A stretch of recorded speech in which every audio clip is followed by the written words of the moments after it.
It was a peaceful summer morning in 1990. Little 4-year-old Emily Harper was laughing and playing in her backyard, a fenced yard where her parents believed nothing could ever harm their child. Her mom turned away for just 30 seconds to wash a few dishes. When she looked back, the yard was still perfectly still. All that remained was the overturned toy bucket, her stuffed bunny lying alone on the grass, and Emily was gone. Not a sound, no footprints, no witnesses. How could a 4-year-old child vanish without leaving a single trace? That's the haunting question that has tormented America for nearly 3 decades. On a warm Tuesday morning in June 1990, the small town of Willow Creek, Oregon, woke to the kind of day that felt like a gentle embrace from summer. The sun filtered through the tall Douglas firs that ringed the valley, casting long golden shadows across fields of wildflowers and neatly mowed lawns. The air carried the sweet scent of freshly cut grass mixed with the distant tang of pine, and somewhere down the road, a tractor hummed steadily as it worked the hayfields. Children's voices drifted on the breeze, bicycle bells, the thump of a basketball against pavement, the occasional shout of excitement as someone discovered a new adventure in their own backyard. Screen doors creaked open and snapped shut, dogs stretched lazily on porches, and the whole town seemed to move at the slow, unhurried pace of a place where nothing truly bad ever happened. The Harper family lived at the end of Pine Hollow Lane, in a modest ranch-style house painted soft gray with white trim and a wide front porch that wrapped around one side. A white picket fence enclosed the backyard, its gate always carefully latched because Emily, their 4-year-old daughter, loved to explore every inch of her small kingdom. Climbing roses spilled over the fence in shades of pink and yellow, and a large maple tree shaded the swing set Michael had built the previous spring. Inside the house that morning, the kitchen smelled of blueberry muffins baking in the oven and fresh coffee brewing in the percolator. Sarah Harper, 29 years old, moved through the familiar routine with the quiet efficiency of a young mother who had learned to cherish these ordinary moments. Her auburn hair was pulled back in a loose ponytail, and she wore a faded sundress that had once been her favorite before it became permanently stained with finger paint and grape juice. She hummed softly to the radio playing low, something by Whitney Houston, as she set the table with plastic plates decorated with cartoon dinosaurs, Emily's current obsession. Emily Harper was 4 years old that June morning, a bright-eyed little girl with honey-blonde curls that bounced when she ran, and a smile that could light up the darkest room. She had her father's dimples and her mother's stubborn chin, and she carried herself with the boundless confidence of a child who believed the world was made entirely for her delight. That morning she wore a yellow sundress with tiny blue flowers, the hem already slightly muddy from an earlier exploration under the lilac bush, and her favorite red sandals that made satisfying clicking sounds on the kitchen tile. Her cheeks were still flushed from sleep, and she swung her legs enthusiastically under the table because her feet didn't quite reach the floor yet. "More juice, Mommy?" Emily asked, holding up her empty plastic cup with both hands, her voice sweet and hopeful. Sarah smiled and poured a little more apple juice into the cup. "Just a little, sweet pea. We don't want tummy aches before playtime." Emily nodded solemnly, as though this was very serious advice, then immediately forgot it as she spotted a butterfly fluttering past the kitchen window. Her eyes went wide with wonder. "Butterfly," she announced, pointing with a sticky finger. "It's yellow like my dress." Sarah glanced out the window and laughed softly. "It is, isn't it? Maybe it wants to be your friend today." Emily considered this with great seriousness, then took a big bite of her muffin, blueberries staining her lips purple. These were the moments Sarah would cling to later, the small perfect details that felt so ordinary in the living, but would become unbearably precious in memory. The way Emily's curls caught the morning light streaming through the window, the sound of her little voice pronouncing butterfly with careful emphasis on every syllable, the smell of muffins cooling on the counter, the quiet happiness of a morning where nothing was wrong and everything felt safe. Michael Harper appeared in the doorway, already dressed for work in jeans and a flannel shirt, steel-toed boots laced up and ready. He was 32, broad-shouldered from years at the lumber mill, with kind hazel eyes and a gentle smile that deepened the lines around them. He carried his lunch pail in one hand and leaned down to kiss the top of Emily's head as he passed. "Morning, Princess," he said, ruffling her curls. "You being good for Mommy?" Emily beamed up at him, mouth full of muffin. "Yes, Daddy. I'm helping with breakfast." Michael chuckled and caught Sarah's eye across the kitchen. There was a warmth in that look, a shared gratitude for this life they'd built together, simple, steady, full of love. He set his lunch pail on the counter and poured himself a cup of coffee, black, the way he'd drunk it since high school. "You sleep okay?" he asked Sarah quietly. She nodded, sliding a muffin onto a napkin for him to take on the go. Like a rock. Emily only came in once, at 3 a.m. because she heard an owl and thought it was a monster. Michael grinned. Our brave girl versus the scary owl. Emily, sensing she was being talked about, piped up. "It wasn't scary, Daddy. I told it to go away, and it did." "That's my girl," he said proudly, leaning down to kiss her sticky cheek. "You tell those owls who's boss." Sarah watched them, her heart full in the way only mothers truly understand in these quiet moments. She handed Michael his muffin and walked him to the door, where they shared a quick, familiar kiss. "Be safe," she said softly, the same words every morning. "Always," he replied. "Love you both. See you tonight." The screen door closed behind him with its familiar creak, and Sarah watched through the window as he climbed into his blue pickup truck, gave a wave, and pulled down the gravel driveway toward the main road. The sound of the engine faded into the distance, leaving only the peaceful hum of morning. After breakfast, Emily helped Sarah clear the table in her own enthusiastic way, carrying one plastic plate at a time with great concentration, tongue poking out in determination. Then it was time for outside play while Sarah started laundry. "Go play in the backyard, Em," Sarah said, opening the back door. "Stay where I can see you from the window, okay? Mommy's going to fold clothes, but I'll be right here." "Okay, Mommy," Emily chirped, already darting outside like a bird released from a cage. The backyard was Emily's paradise. She knew every corner of it, the shady spot under the maple where fairies lived, the patch of clover where she hunted for four-leaf luck, the swing set where she could pump her legs and fly almost as high as the birds. That morning she carried her favorite stuffed bunny, Mr. Fluff, and a small plastic bucket for collecting treasures, pretty rocks, dandelions, interesting sticks. Sarah watched her through the kitchen window as she loaded the washing machine in the adjacent laundry room. Emily was singing to herself, a made-up song about butterflies and bunnies and dancing in circles on the grass. The gate was latched, the fence secure. The neighborhood was quiet. This was safe. This was home. Sarah turned away briefly to sort colors from whites, humming along with Emily's distant song. She added detergent, started the machine, and glanced at the clock, 9:32 a.m. Michael would be at the mill by now. The muffins were cooling. The day stretched ahead full of small, ordinary tasks, laundry, grocery list, maybe a trip to the library later. She stepped back to the kitchen sink to rinse a cup, her eyes automatically going to the window. The swing was empty, gently swaying in the breeze. Mr. Fluff lay abandoned on the grass. The plastic bucket sat overturned, a single dandelion poking out. But Emily was gone. At first, Sarah's mind refused to register alarm. She just looked away for a moment, 30 seconds, maybe 45. Emily must have run around the side of the house or hidden behind the maple tree for a game. 4-year-olds were fast. 4-year-olds were curious. "Emily?" Sarah called through the open window, her voice still light. "Sweetie, where'd you go?" Only the breeze answered, rustling the leaves. Sarah dried her hands on a dish towel and stepped out onto the back porch, shading her eyes against the bright morning sun. "Emily Harper, you answer Mommy right now." Nothing. The yard was silent except for the hum of bees and the distant sound of a lawnmower somewhere down the lane. Sarah's heart gave its first uneasy flutter. She walked quickly down the steps, calling louder now. "Emily, this isn't funny, baby. Come out for Mommy."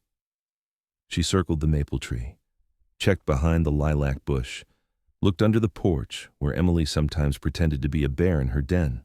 Empty. The side gate was still latched from the inside. The front gate was closed. Sarah's breath came faster now. She hurried around to the front yard, calling her daughter's name with growing urgency. "Emily! Emily, honey!" Mrs. Dawson from next door was out watering her petunias and looked up at the sound. "Everything okay, Sarah? Have you seen Emily?" She was just in the backyard, just a minute ago. Mrs. Dawson set down her watering can, concern creasing her face.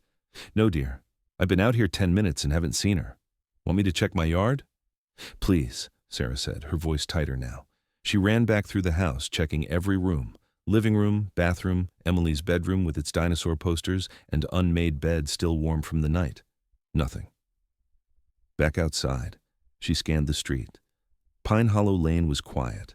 No cars, no strangers, just the familiar houses and familiar neighbors beginning to emerge, drawn by her raised voice. Sarah's hands began to shake. 30 seconds. 45 at most. How could a 4-year-old vanish from her own fenced backyard in broad daylight with her mother 20 feet away? She didn't know it yet, but in that moment, on that perfect June morning, the world had already shifted forever. Emily Harper was gone. Before we continue with this heartbreaking story, if you're finding this case as chilling and emotional as we are, please take a moment to like this video, subscribe to Last Known, and turn on the notification bell so you never miss an update. Share it with someone who appreciates true crime and unsolved mysteries. Your support helps us keep bringing these important stories to light. Drop a comment below and let us know where you're watching from. We'd love to hear from you. Sarah stood frozen in the middle of the backyard, the overturned bucket and abandoned Mr. Fluff staring back at her like silent witnesses to something impossible. The sun was still shining, the bees still humming, the world still turning exactly as it had 5 minutes ago. But everything felt wrong now, tilted, as if the ground had shifted beneath her feet without warning. "Emily," she called again, her voice cracking on the second syllable. She ran to the gate, checked the latch, still secure from the hoe. Inside. No way Emily could have opened it herself. She was too small, the mechanism too stiff. Sarah's mind raced through possibilities, each more desperate than the last. Had she climbed the fence, fallen and hurt herself somewhere out of sight, wandered into the woods that bordered the far end of the property? Mrs. Dawson appeared at the fence line, her face pale. "I checked my yard in the front, Sarah. Nothing. Should I call Tom? Have him look around?" "Yes, please. Call everyone," Sarah heard herself say, the words coming out too fast. "Just help me look." Within minutes, the quiet morning on Pine Hollow Lane transformed. Doors opened up and down the street. Neighbors emerged in work clothes and housecoats, drawn by Sarah's increasingly frantic calls. Tom Dawson, a retired logger with a calm, steady presence, took charge immediately. "Sarah, when did you last see her for certain?" "Just minutes ago," she said, her voice trembling. "She was singing, playing with her bucket. I turned to start the washer, and when I looked back, she was gone." Tom nodded, already scanning the yard with practiced eyes. "All right. Let's not panic yet. Little ones can hide good. We'll check every yard, every shed, the ditch along the road. Someone start knocking on doors farther down the lane." Neighbors fanned out without needing to be told twice. This was Willow Creek. People helped each other. Children didn't just disappear. Sarah ran back inside, checking rooms she had already checked, opening closets, looking under beds, calling Emily's name until her throat burned. She dialed Michael's work number with fingers that barely functioned, the phone slipping in her sweaty palm. The mill's receptionist answered cheerfully. "Harper Lumber, how can I help you?" "I need Michael Harper, now. It's his wife. It's an emergency." Michael came on the line 30 seconds later, his voice still light with the ease of a normal workday. "Hey, babe, everything okay?" "It's Emily," Sarah said, and the words broke in half. "She's gone. She was in the backyard and I looked away for a second and now she's gone and I can't find her anywhere."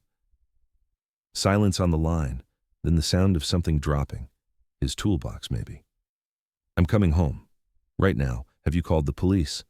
"Not yet. Call them, Sarah. Call them right now. I'm on my way." She hung up and dialed 911 with hands that shook so badly she misdialed twice. When the dispatcher finally answered, Sarah's words tumbled out in a rush. "My daughter's missing, Emily Harper. She's 4 years old. She was playing in our fenced backyard and now she's gone. Please send someone, please." "Ma'am, stay calm. Officers are on their way. Can you tell me what she was wearing?" "Yellow sundress with blue flowers, red sandals, blonde curls. She's small. She's only 4. Please hurry." The first patrol car arrived within 8 minutes, gravel crunching under tires as it pulled into the driveway. 2 deputies emerged, Deputy Karen Ellis, mid-30s, experienced and kind-eyed, and Deputy Ryan Holt, younger, notebook already in hand. Deputy Ellis approached Sarah, who stood barefoot on the porch, arms wrapped around herself as if holding everything together by force. "Mrs. Harper, I'm Deputy Ellis. We're here to help. Walk us through exactly what happened from the beginning." Sarah tried to steady her voice, repeating the morning routine, the laundry, the 30 to 45 seconds she'd looked away. Every detail felt vitally important now, as if saying it perfectly might somehow undo it. Deputy Holt was already walking the backyard perimeter, eyes on the ground, checking the fence line, the gate, the soft earth near the maple tree for any sign of disturbance. He crouched by Mr. Fluff in the overturned bucket, careful not to touch anything. Michael's truck screeched into the driveway minutes later, door slamming as he sprinted toward Sarah. She collapsed into his arms, the dam finally breaking as sobs shook her body. "We'll find her," he said fiercely into her hair, though his own voice wavered. "We have to find her." More patrol cars arrived. A K-9 unit was called in. Tracker, a bloodhound with soulful eyes and a proven record. The handler let Tracker smell Emily's stuffed bunny, then led him through the yard in slow, methodical circles. Sarah watched, clutching Michael's hand so tightly her nails left marks, praying for the dog to pick up a trail, toward the woods, toward the road, anywhere that would give them direction. Tracker worked the yard, nose to grass, moving toward the back fence, then along the side gate. He paused near the latch, circled, went back toward the maple, then to the porch. Steps. Finally, he sat down near the bucket and looked up at his handler with a soft whine. "No trail," the handler said quietly to Deputy Ellis. "Scent's strong here in the yard, but it just stops." Like she vanished. Michael's face hardened. "What does that mean?" "It could mean a lot of things," the handler replied carefully. "Wind-dispersing scent, or, if someone picked her up and carried her straight to a vehicle, the trail could end abruptly." The word vehicle hung in the air like a dark cloud. By late morning, the street was filled with volunteers, neighbors, friends from church, parents from Emily's preschool group. People arrived with walking sticks, flashlights, bottles of water. Search parties formed organically, heading into the woods behind the properties, along the creek that ran a quarter-mile away, down rural roads and logging trails. News spread fast in a small town. By noon, a local radio station interrupted programming with a bulletin. 4-year-old Emily Harper has been reported missing from her home on Pine Hollow Lane in Willow Creek. She was last seen around 9:30 this morning wearing a yellow sundress with blue flowers and red sandals.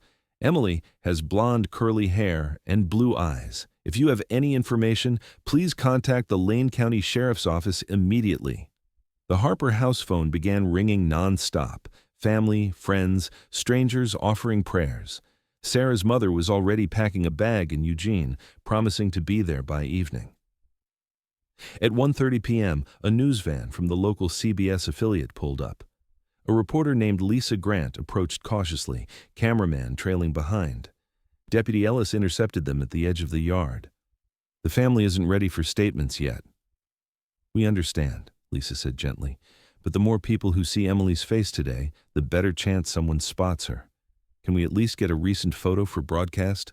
Michael overheard and stepped forward, face drawn with exhaustion and fear. "Use whatever you need," he said. "Just help us find her."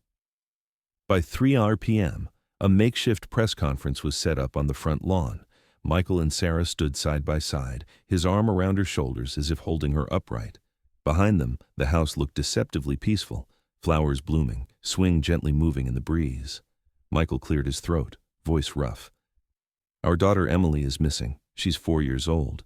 She was playing in our backyard this morning and vanished. She's wearing a yellow dress with little blue flowers and red sandals. She has curly blonde hair and the biggest smile you've ever seen." His voice cracked. Sarah couldn't speak at all. Tears streamed silently down her face. "She loves dinosaurs and butterflies," Michael continued. "She sleeps with a stuffed bunny named Mr. Fluff. If anyone has seen her, if anyone knows anything, please call the sheriff's office. Please bring our little girl home." The camera zoomed in on a kindergarten photo of Emily taken just weeks earlier. Gap-toothed grin, curls wild, eyes sparkling with pure joy. That image would run on every local newscast that evening, and by the next morning, it would be on screens across Oregon. As the sun began its slow descent behind the firs, searchers regrouped in the Harper driveway. They'd covered miles of terrain, forests, fields, ditches, abandoned barns. Over 100 volunteers had walked shoulder to shoulder through blackberry thickets and along creek banks. K-9 units had worked expanding grids. They'd found nothing. No trace of a yellow dress, no small red sandal caught in brush, no sign that Emily Harper had ever left that backyard on her own. Detective Laura Bennett arrived from the Lane County Major Crimes Unit just after 4 p.m., a seasoned investigator with a calm demeanor and sharp eyes that missed nothing. She pulled Michael and Sarah aside in their living room, away from the growing crowd outside. "I know this is unbearable," she said gently, "but I need to ask some hard questions. Has anyone shown unusual interest in Emily lately? Any strangers around the neighborhood? Any family tensions?" Michael and Sarah looked at each other, searching memories desperately. There was nothing. No strange cars, no odd interactions, just ordinary small-town life. "She's never even had a stranger talk to her without one of us there," Sarah whispered. "Everyone knows her here. Everyone loves her." Detective Bennett nodded, making notes. "We're treating this as a stranger abduction until proven otherwise. We'll need to search the house thoroughly, check phone records, talk to everyone who was in the area this morning." As evening fell, the reality settled over the Harper home like a suffocating blanket. The search parties reluctantly dispersed with promises to return at dawn. News vans packed up. Neighbors brought casseroles no one could eat. Sarah sat on Emily's bedroom floor, clutching Mr. Fluff to her chest, rocking slowly in the dim glow of a nightlight shaped like a dinosaur. Michael stood in the doorway, watching helplessly. "Where is she, Michael?" Sarah whispered into the empty room. "Where's our baby?" He had no answer, only the crushing weight of a question that would haunt them for the next 28 years. How does a 4-year-old girl disappear from her own fenced backyard in broad daylight, with her mother mere feet away, and leave no trace at all? The days after June 12, 1990, blurred into a single unrelenting nightmare for the Harpers. By Wednesday morning, the FBI had officially joined the investigation. Special Agent Daniel Reyes arrived from the Portland field office with a small team trained in child abductions. He was in his early 40s, quietly spoken, with dark eyes that seemed to absorb every detail without judgment. He set up a command post in the Willow Creek Community Center and met with Sarah and Michael in their living room, away from the constant stream of volunteers and reporters outside. "I know you've answered these questions already," Agent Reyes began, his voice steady but kind. "But we have to cover everything again. Even the smallest detail could matter." Sarah sat on the couch clutching Mr. Fluff, her eyes red-rimmed and hollow. Michael stood behind her, one hand resting on her shoulder as if anchoring her to the earth. "Has anyone ever shown unusual interest in Emily?" Reyes asked. "A stranger at the park? Someone lingering too long at preschool pickup? Anyone who made either of you uncomfortable?" They searched their memories desperately. There was the older man who sometimes waved at Emily from his porch when they walked past, Mr. Klein, harmless, widowed for years. There was the teenage boy who mowed lawns in the summer and always said hi to Emily. There was no one who felt wrong, no one who stood out. "What about family?" Reyes continued gently. "Any disputes? Anyone going through a hard time who might want to take Emily?" Michael shook his head firmly. "No. My parents are in Arizona. Sarah's mom is coming up from Eugene today. We're close with everyone. No one would do this." Reyes nodded, jotting notes. "We have to ask. Most child abductions are non-family, but we rule family out first." He paused, choosing his next words carefully. "We're also looking at registered sex offenders within a 100-mile radius, anyone with a history involving children. We're checking work records, alibis, vehicles." Sarah's voice was barely a whisper. "You think someone took her?" "That's one strong possibility," Reyes said. "The lack of any trace in the yard or surrounding area, the dog losing the scent so abruptly, suggests she was carried away quickly, likely to a vehicle. We're pulling records of every car seen on Pine Hollow Lane that morning and the days before." Outside, The search continued relentlessly. Hundreds of volunteers returned at dawn, combing the dense forests that stretched for miles behind the neighborhood. Divers dragged the creek. Helicopters with infrared scanned remote logging roads. ATVs roared along old trails. Cadaver dogs were brought in, a grim necessity no one wanted to name aloud. Nothing, no scrap of yellow fabric, no red sandal, no sign that Emily had ever left that backyard under her own power. By the end of the first week, Emily's face was everywhere. Her kindergarten photo appeared on milk cartons across Oregon and Washington. Flyers were stapled to every telephone pole, taped in store windows, handed out at gas stations. The National Center for Missing and Exploited Children distributed her information nationwide. National news picked up the story. 4-year-old vanishes from fenced backyard in broad daylight. Reporters camped on Pine Hollow Lane. Sarah and Michael gave interview after interview, their grief raw and exposed for the world to witness. In one evening news segment, Sarah stood on the back porch, pointing to Batinsu, the exact spot where Emily had been playing. "She was right there," Sarah said, voice breaking, "singing to her bunny. I looked away for less than a minute. When I looked back, she was gone." The camera panned to the empty swing, still swaying slightly, and millions of parents across the country felt a chill they would never forget. Tips flooded in. A yellow dress seen in a Seattle mall. A little blonde girl crying in a car at a rest stop near Salem. A man acting strangely at a playground in Bend. Every lead was chased down immediately. Every lead went nowhere. Detective Bennett and Agent Reyes worked around the clock. They re-interviewed every neighbor multiple times, looking for inconsistencies, for something overlooked in the shock of that first day. They checked delivery drivers, meter readers, anyone who might have been on the lane that morning. They found nothing suspicious. One small detail emerged during a third round of canvassing. Mrs. Dawson, still shaken with guilt for not having seen anything, suddenly remembered something. There was a car, she told Detective Bennett hesitantly. A light blue sedan. Older model. It was parked down near the end of the lane a few times in the weeks before. I noticed because we don't get many strangers here, and it didn't belong to anyone I knew, but I never saw the driver clearly. 3 other neighbors vaguely recalled a similar car. Nothing distinctive, no license plate, no clear description of the person inside.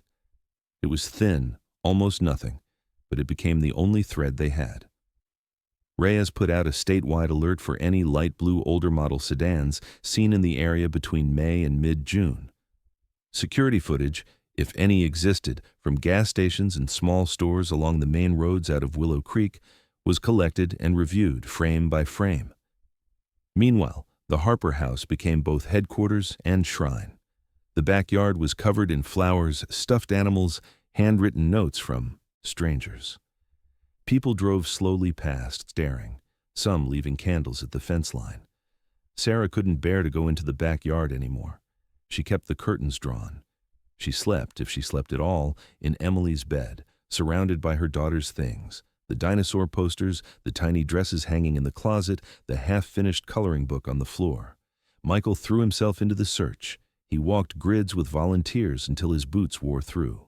He drove the back roads at night with a flashlight, calling Emily's name into the dark woods until his voice gave out. Their marriage, once so easy and full of quiet joy, began to strain under the weight.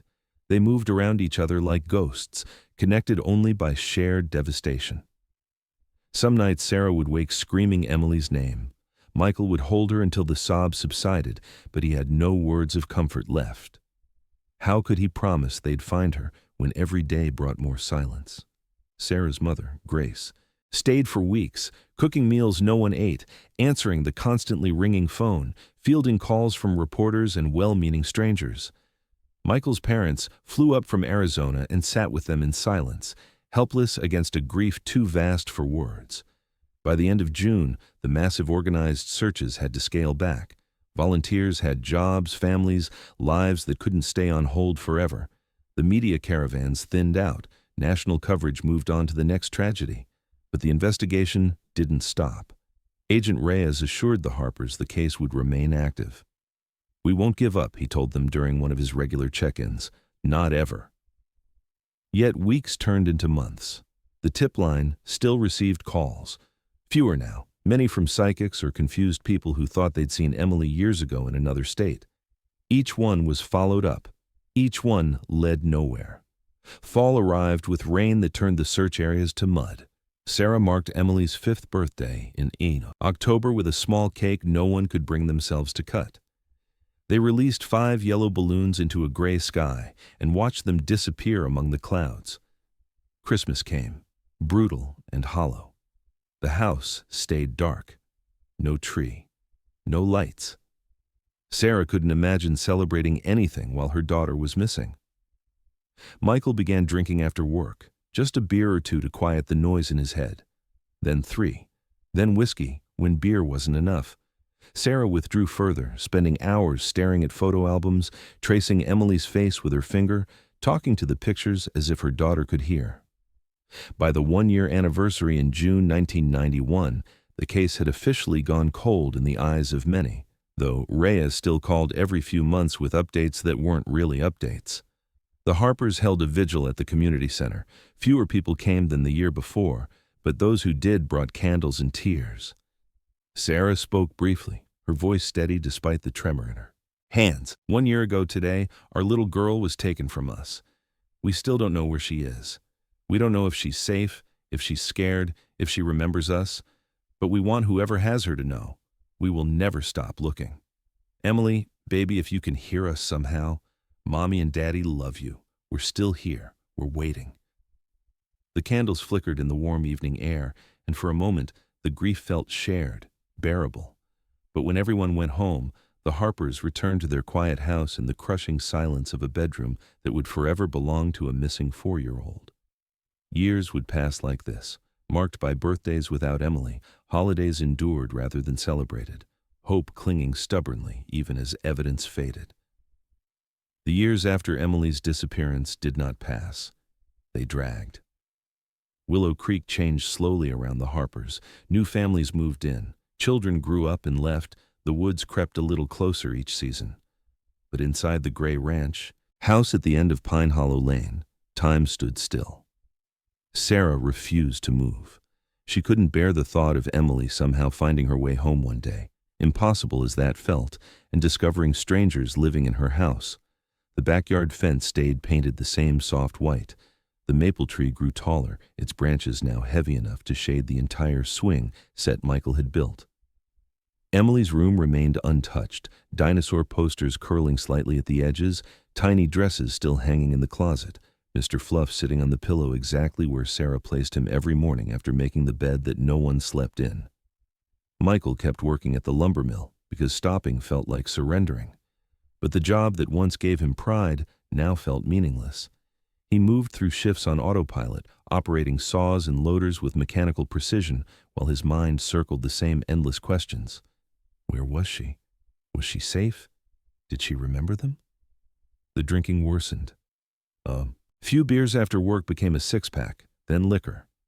He hid bottles in the garage, telling himself it was just to take the edge off the nights when Sarah's crying carried through the thin walls.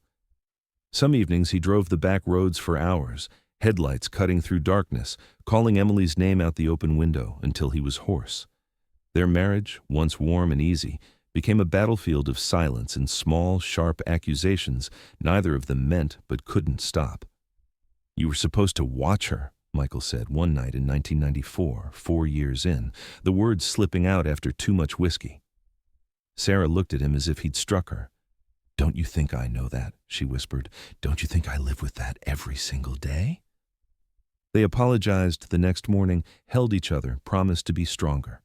But the cracks were there, widening with every birthday that passed without Emily. Sarah became Willow Creek's quiet advocate for missing children.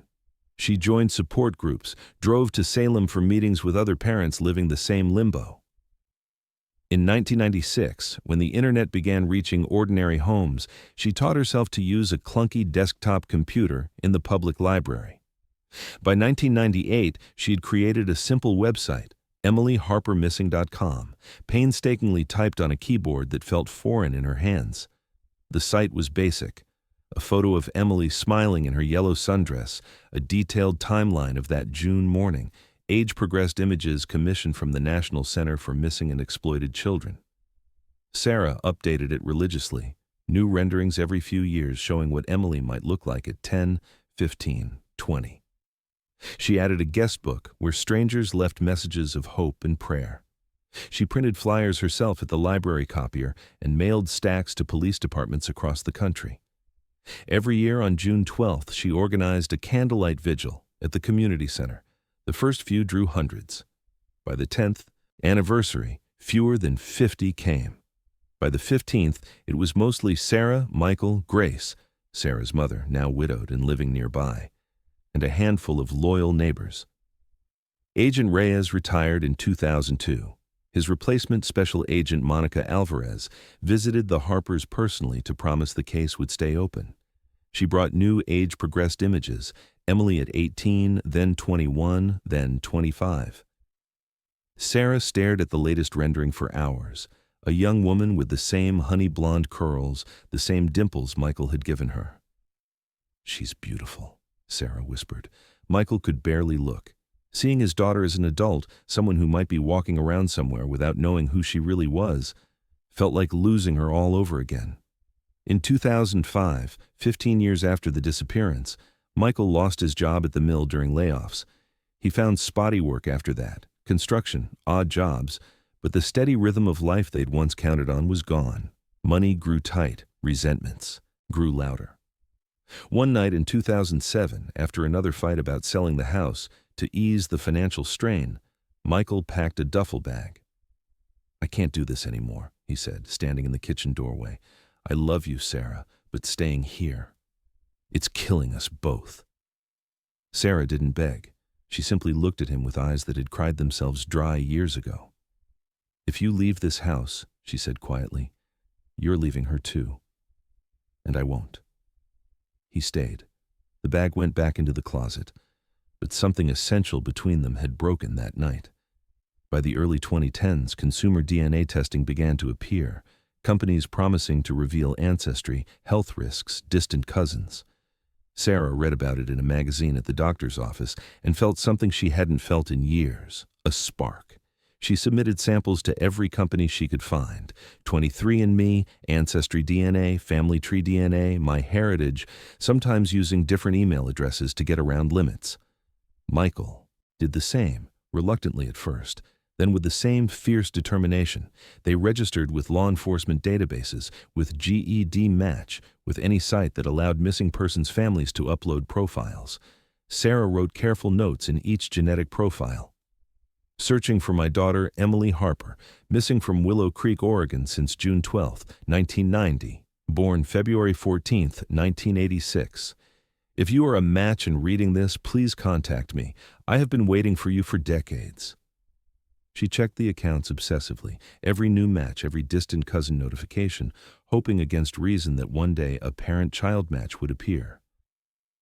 In 2014, on what would have been Emily's 28th birthday, Sarah sat alone in the backyard for the first time in years. The swing set had rusted, one chain had broken years ago and never been fixed. She released 28 yellow balloons into a clear winter sky and watched them rise until they were specks against the pale blue.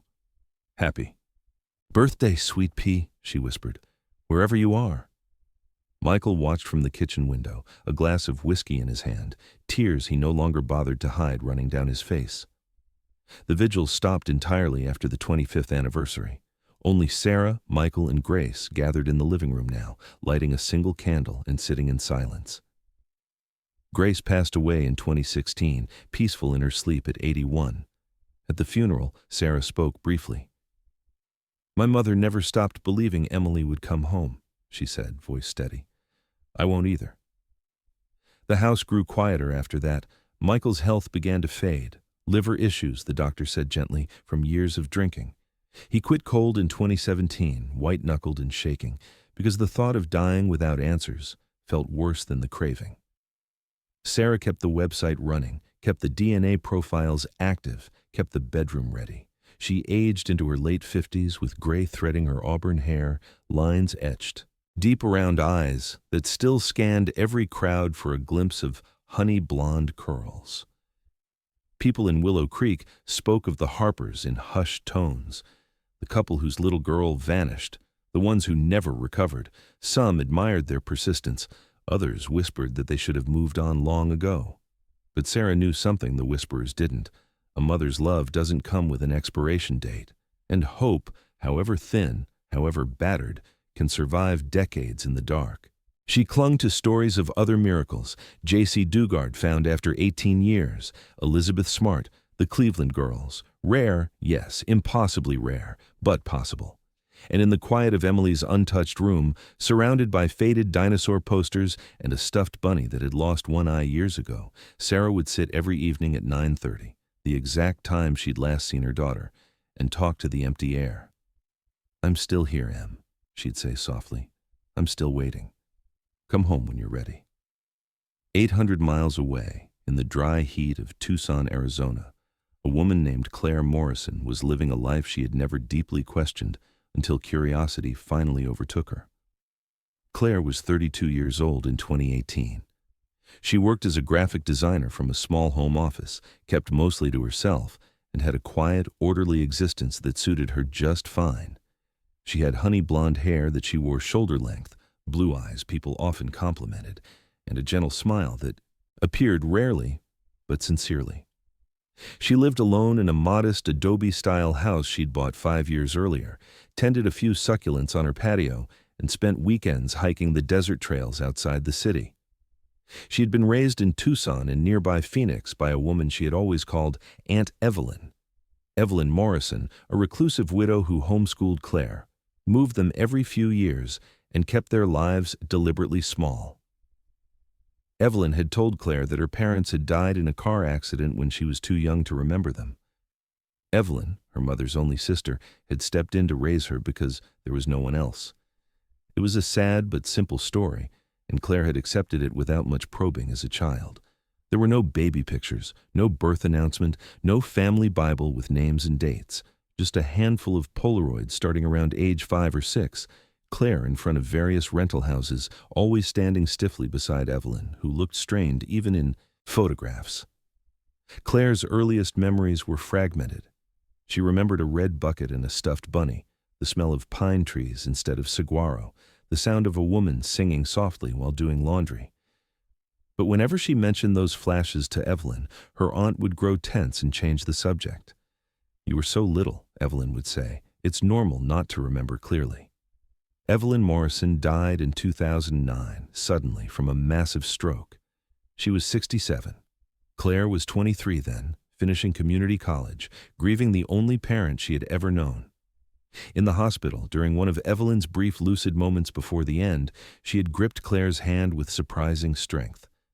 "I'm sorry, baby," she whispered, eyes clouded with medication and something that looked like fear. "I thought I was saving you. I thought they didn't deserve you. Forgive me." Claire had assumed it was delirium, the confused ramblings of a dying brain. She held Evelyn's hand until it went slack, and then she buried her with a simple service attended by only a few neighbors. Afterward, Claire went through Evelyn's belongings looking for answers: birth certificates, letters, anything about her parents. She found almost nothing. No marriage certificate for Evelyn, no photos of a sister who was supposed to be Claire's mother, no hospital records of Claire's birth. The few documents that existed were issued when Claire was already 6 or 7. Her Social Security card, school enrollment forms, all dated years after her supposed birth. Claire searched Arizona and Oregon vital records. Evelyn had mentioned once that Claire was born in Oregon, but no Claire Morrison matched her birth date. She let it go eventually. The past was a locked door, and she had a life to build. But the questions lingered, quiet but persistent, especially on long solo hikes when the desert silence pressed in. Who was she, really? Why were there no roots? And early 2018, Claire saw a television commercial for Ancestry DNA, happy families discovering long-lost cousins, piecing together heritage, filling in blanks. The kit was inexpensive. The process was simple. She ordered one on a whim, more for ethnic background curiosity than anything deeper. The kit arrived a week later. She swabbed her cheek in her kitchen, sealed the tube, and mailed it back without much expectation. 8 weeks later, on a quiet Thursday evening in April 2018, Claire opened her laptop to an email notification. Results ready. She clicked through ethnicity estimates first, mostly Northern European, some Scandinavian, predictable from her fair coloring. Then she scrolled to DNA matches. At the top of the list, in bold, parent-child match, Sarah Harper, 99% parent-child match, Michael Harper, 99%. Claire's heart stopped. She stared at the screen, breath caught in her throat. Parent-child, not distant cousin, not second cousin, parent. She clicked on Sarah Harper's profile with trembling fingers. There was no photo of Sarah herself, just an age-progressed image of a young woman with honey-blonde curls and blue eyes, dimples in her cheeks. Beneath it, a simple message. My daughter, Emily Harper, was abducted from our backyard in Willow Creek, Oregon on June 12, 1990.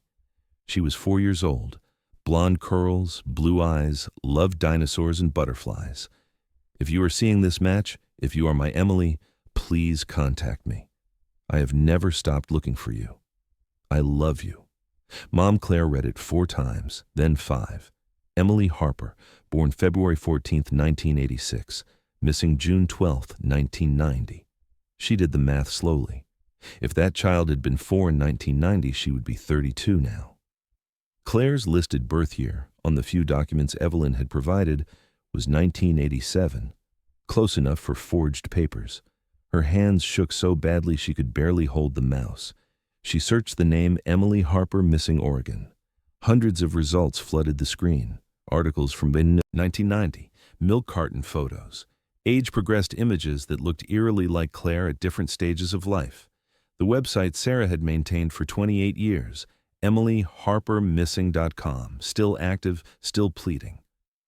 Claire sat back, the room tilting around her. She remembered the red bucket, the stuffed bunny, the smell of pine, the woman singing while doing laundry. Not Evelyn.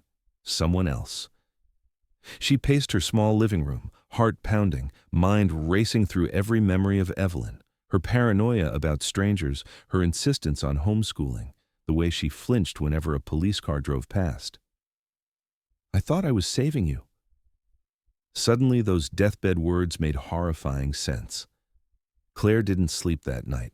She read every article, every update, every message board thread about Emily Harper.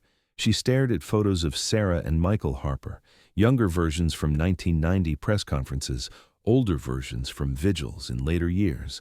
She searched their faces for familiarity, and found none, yet felt an inexplicable pull.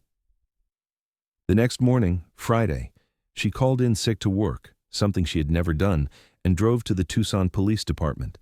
She sat in an interview room with a kind but serious detective named Maria Ortiz. I think I'm a missing person, Claire said, voice barely above a whisper. My name is Claire Morrison, but I think I was born Emily Harper. I took a DNA test and it matched parents who've been looking for their daughter since 1990. She handed over printouts of the matches, the website, the news articles. Detective Ortiz's expression shifted from professional neutrality to quiet urgency. Within hours, the FBI was involved. Samples were expedited for confirmation. Agents in Oregon contacted Sarah and Michael Harper to prepare them, gently, carefully, for what might be coming. Over the following week, the pieces fell together with devastating clarity.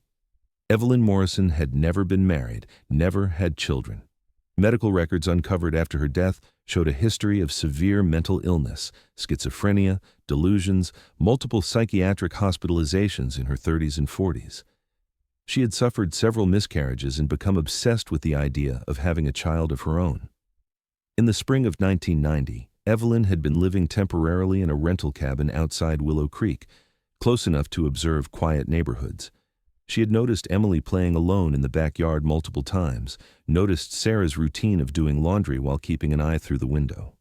On that Tuesday morning in June, Evelyn had parked her light blue sedan at the end of Pine Hollow Lane. She had watched Sarah turn away to the laundry room. She had walked through the unlatched side gate. Sarah, in her distraction, had not fully secured it that morning. Approached Emily with a gentle voice and a story about Mommy needing her inside. Emily, trusting and curious, had gone willingly. It had taken less than 40 seconds. Evelyn drove west immediately, crossing state lines, changing appearances, forging documents over the years. She renamed the child Claire Elizabeth Morrison, convinced herself the Harpers had been unfit, that she was rescuing the little girl from neglect that existed only in her delusional mind. She raised Emily, Claire, in isolation, moving frequently at first, teaching her that the world was dangerous, that strangers couldn't be trusted. When Claire began to ask questions as a teenager, Evelyn grew stricter, more controlling. And then she died, taking her secrets with her. Until a simple DNA test unlocked everything.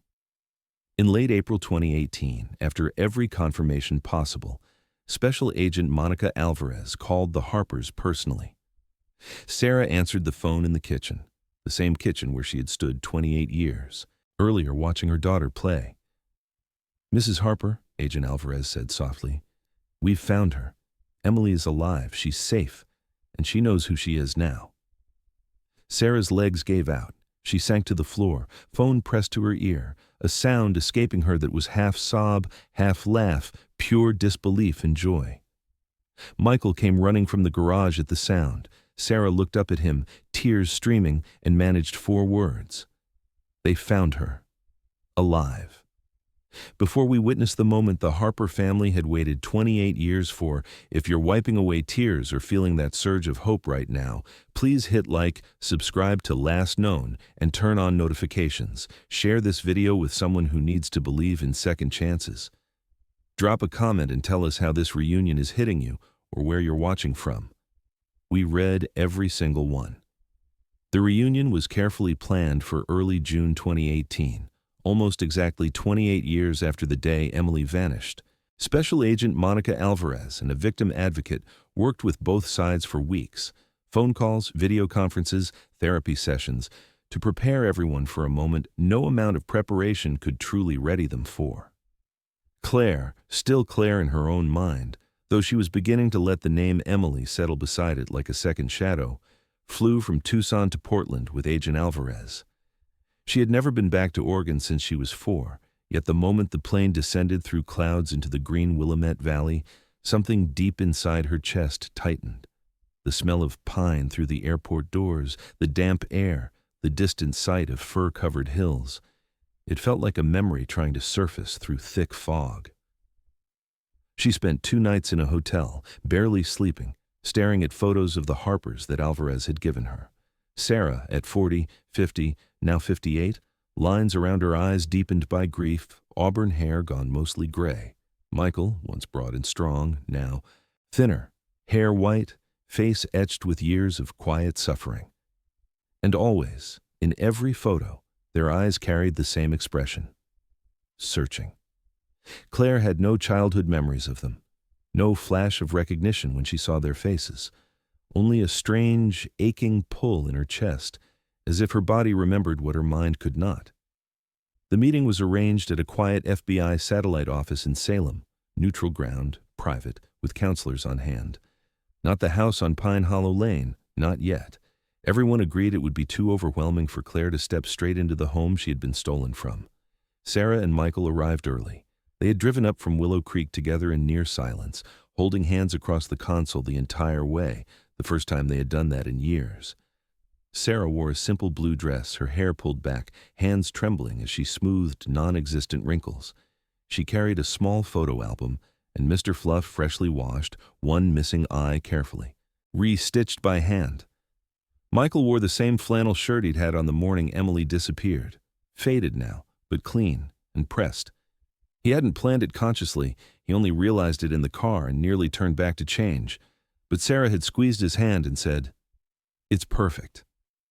They sat in a soft-lit conference room with comfortable chairs arranged in a loose circle. A box of tissues sat conspicuously on the table. Agent Alvarez and a counselor named Dr. Elena Ramirez sat quietly to the side. When the door opened and Claire walked in, Sarah made a sound, a soft, broken intake of breath that carried 28 years of longing. She saw her daughter immediately. Not the 4-year-old in the yellow dress, but the woman she would have become. Honey blonde hair falling in loose waves, blue eyes wide with uncertainty, the same dimples waiting to appear if she smiled. Taller than Sarah remembered, of course, but the way she held her head slightly tilted, the way her fingers worried at the hem of her sweater, it was Emily. Claire stopped just inside the door, Alvarez gently closing it behind her. For a long moment, no one spoke. Sarah stood slowly, as if afraid any sudden movement might shatter the moment.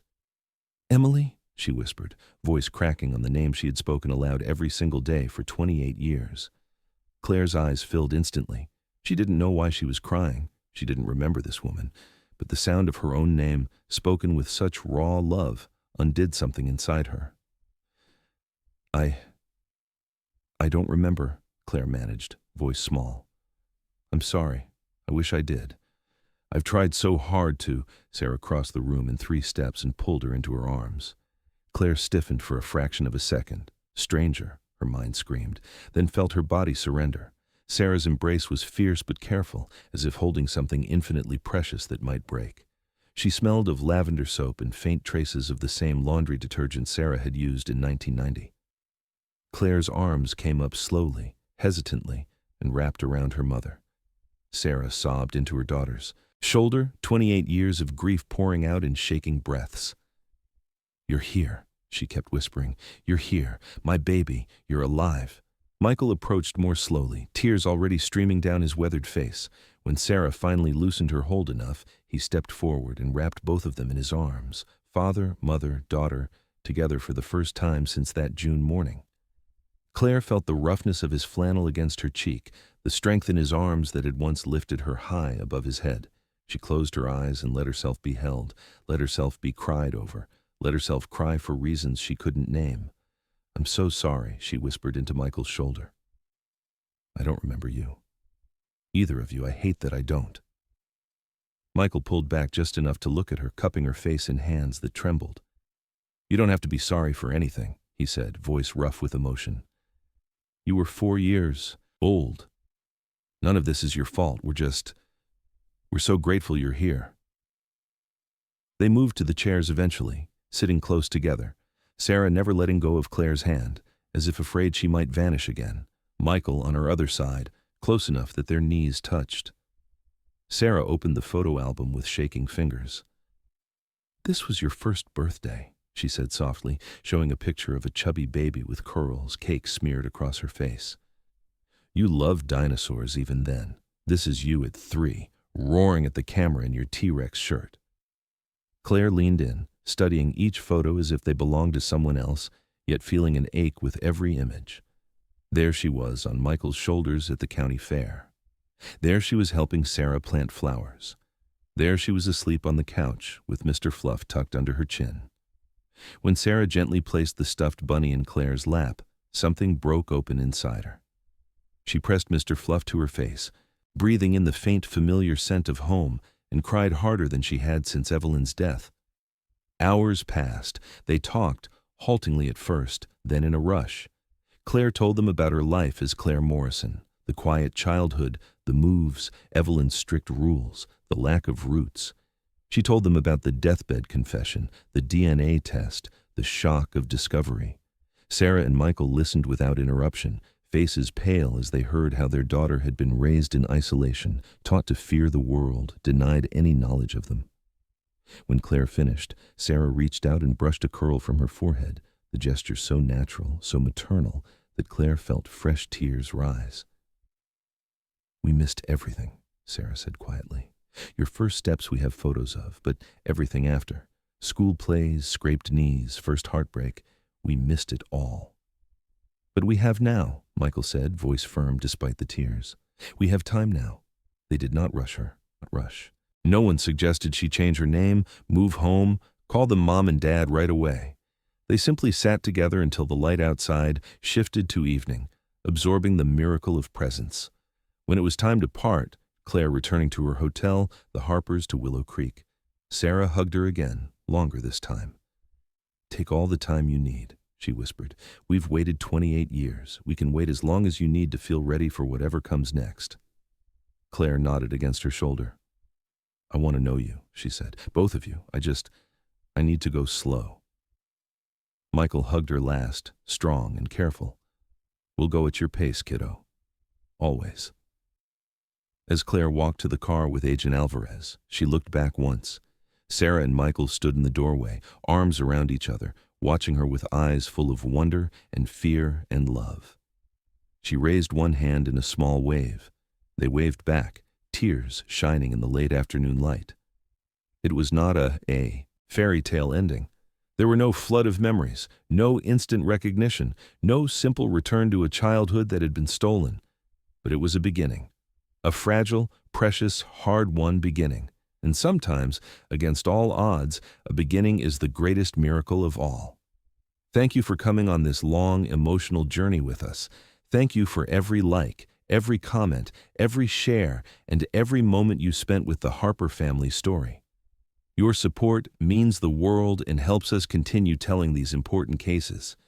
If this story moved you, touched you, or gave you even a flicker of hope, please take a second to subscribe to Last Known and turn on the bell. We have many more stories waiting. Hold your loved ones a little closer tonight. See you in the next one.